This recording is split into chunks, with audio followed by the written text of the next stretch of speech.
Johnny Carson never stopped the show. Not once in 30 years. Not for technical failures, not for hecklers, not even when guests walked off mid-interview.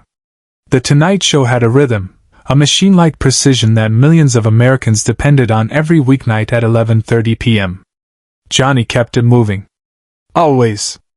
Until the night Tony Curtis leaned across that wooden desk and whispered something that made Johnny's hand freeze on his coffee mug.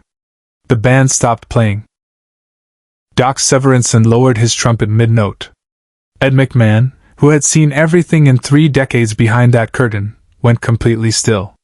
The audience, 200 people who came for laughs and celebrity gossip, suddenly found themselves holding their breath in a silence so thick it felt like the air itself had stopped moving. What happened next wasn't scripted. It wasn't rehearsable. It was the kind of television moment that reminds you why live broadcasting matters, why human connection can't be manufactured, and why Johnny Carson wasn't just a host, he was a man who knew when to put down the mask. This is the story of that night. The night Tony Curtis came to say goodbye. It was March 1991. The Cold War was ending, the economy was uncertain, and America was changing faster than anyone could process. But every night at 11:30, Johnny Carson was still there, reliable as sunrise, making the country laugh before they went to sleep. The guest list that Tuesday seemed ordinary enough. A comedian doing crowd work, an actress promoting her new film, and Tony Curtis. Tony was scheduled for the final segment, a quick 10-minute chat about his latest project, maybe a funny story from his Hollywood golden age, then off to commercial and good night. Backstage, Tony arrived early. Unusual for him, but not alarming. He'd been on the show dozens of times over the years. He knew the rhythm, knew how to work with Johnny, knew that the magic happened when you just let the conversation flow. But the production assistant who greeted him noticed something different. Tony wasn't carrying his usual energy. His famous smile was there, but it seemed to require effort. His eyes, those piercing blue eyes that had captivated audiences since the 1950s, looked tired. Not from lack of sleep, tired from something deeper. "You okay, Mr. Curtis?" she asked. Tony smiled that movie star smile.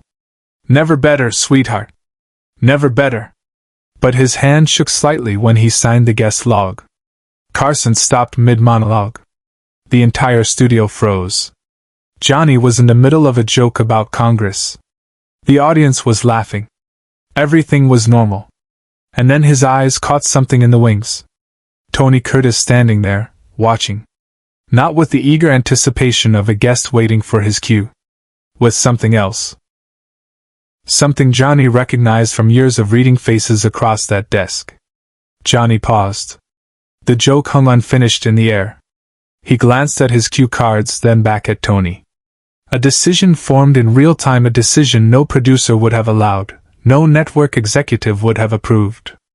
"Ladies and gentlemen," Johnny said, his voice shifting from comedian to something quieter. "We're going to do something a little different tonight." The audience stirred. This wasn't part of the script. "Tony Curtis is here," Johnny continued, "and I think instead of waiting, we should bring him out now." Doc Severinsen looked at his band. The planned segment wasn't supposed to happen for another 20 minutes. But Doc had worked with Johnny long enough to know when to just follow the lead. The band played Tony's entrance music. Tony walked out, and the audience applauded. But even they could sense something was different. Tony's walk was slower. His wave was subdued. When he reached the desk, Johnny stood up, something he rarely did for anyone, and extended his hand. Tony took it. And held it. Just a moment longer than usual. They sat down. Johnny's desk was its usual organized chaos: coffee mug, cue cards, a pen he never used but always kept. Tony settled into the guest chair, the same chair where thousands of celebrities had sat, told their stories, and disappeared back into their lives. "Tony," Johnny began, his voice gentle. "It's good to see you." "It's good to be here, Johnny," Tony said. His voice was steady, but there was something underneath it. Something the microphones picked up but couldn't quite capture. They talked for a minute about nothing. light Hollywood gossip. A funny story about a director they both knew. The audience laughed in the right places. Everything seemed normal. And then Tony said, "Johnny, can I tell you something?" The way he said it made Johnny's entire demeanor shift.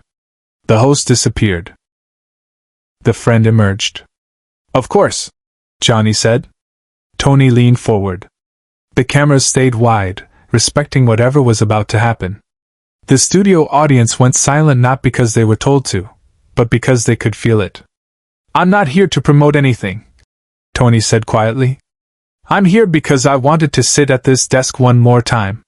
The words hung in the air. One more time. Johnny's expression didn't change, but his eyes did. Anyone who knew him could see it. The slight tightening at the corners. The way his jaw set. He was processing something. "Tony," Johnny said carefully. "What are you telling me?" Tony smiled. It was a sad smile, but it was real. "I'm sick, Johnny.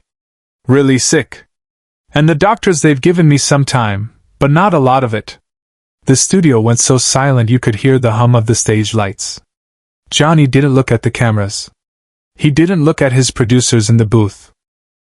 He looked at Tony Curtis, his friend of 40 years, and in that moment, The Tonight Show became something else entirely. It became two men, sitting together, acknowledging something that no joke could fix. Subscribe and leave a comment because the most powerful part of this story is still ahead. Backstage, he made a choice no producer would have ever allowed. Johnny reached across the desk. Not with his hand. He stood up, walked around the desk, something he almost never did, and sat on the edge of it, right next to Tony. Close. Present. The cameras adjusted. The director in the booth was frantically signaling something, but Johnny wasn't looking. He was looking at Tony. "How long have you known?" Johnny asked. "A few months," Tony said. "I didn't want to make a big thing of it. You know me, Johnny. I don't do well with pity." "This isn't pity," Johnny said quietly. "This is just two guys talking." Tony nodded. His eyes were wet, but he wasn't crying. "Not yet. I've been thinking about my life," Tony continued. "All the movies, all the marriages, all the mistakes. And I realized something. The moments that mattered the most were the simple ones. Sitting on a set between takes. Having coffee with friends. Coming on this show and just talking." Johnny listened. The entire country was listening. But it felt like the conversation was happening in someone's living room, not on national television. "I wanted to come here," Tony said. "Because this desk, this show, it's been a constant. Through everything. Through all my chaos. You were always here, Johnny. Always steady." Johnny's hand was resting on the desk. Tony's hand was in his lap. And then, without planning it, without thinking about the cameras, Tony reached up and put his hand on Johnny's. The gesture was so simple, so human, that it transcended everything else. "Thank you," Tony said quietly. "For always being here." Johnny didn't pull away. He sat there, hand in hand with his friend, on live television, in front of millions of people. "Tony," Johnny said, and his voice was thick now. "You don't thank me. Your family." The audience wasn't sure whether to applaud or stay silent. They chose silence. It felt more respectful. Ed McMahon, watching from his spot off camera, had tears running down his face. Doc Severinsen was staring at the floor, his trumpet resting on his knee. The band members, musicians who had played through everything, sat motionless. Johnny looked at Tony. Really looked at him. "What do you need?" he asked. "What can I do?" Tony smiled again. That same sad, real smile. "You already did it, Johnny. You let me sit here one more time. You let me say goodbye on my own terms." And then Tony leaned in close, so close the microphones barely caught it, and whispered something in Johnny's ear. Whatever he said, it was between them. The cameras didn't capture it. The microphones didn't record it. It was a private moment in the most public of places. When Tony pulled back, Johnny's eyes were glistening. "I promise," Johnny said aloud. That was all. Just those 2 words. But this was the moment no one in the studio nor anyone at home ever saw coming. Johnny stood up. He looked at his producers in the booth and made a decision that broke every rule in the television handbook. "We're not going to commercial," he announced to the crew, to the audience, to America. "We're going to sit here. Tony's going to tell us some stories. And we're going to listen." The producers panicked. They had scheduled segments, commercial breaks, contractual obligations. But Johnny Carson was Johnny Carson. When he made a decision like this, you followed it. For the next 45 minutes, uninterrupted by commercials, Johnny and Tony sat together and talked. Not about movies. Not about Hollywood gossip. About life. Tony told stories about his childhood in the Bronx. About his mother, who worked in a factory and dreamed of better things for her son. About his father, who never lived to see him become a star. About his own children, and the mistakes he'd made as a father. Johnny listened. He asked questions, but mostly he just listened. And in that listening, he gave Tony something precious: the space to be human, to be vulnerable, to be remembered not as a movie star but as a man. The audience sat transfixed. People watching at home stayed up past midnight, past 1 a.m., glued to their screens. Phone calls were made across the country. "Are you watching this? Are you seeing this?" Tony talked about fear. About dying. About faith. About hope. He was funny in places his natural charm couldn't be suppressed even now.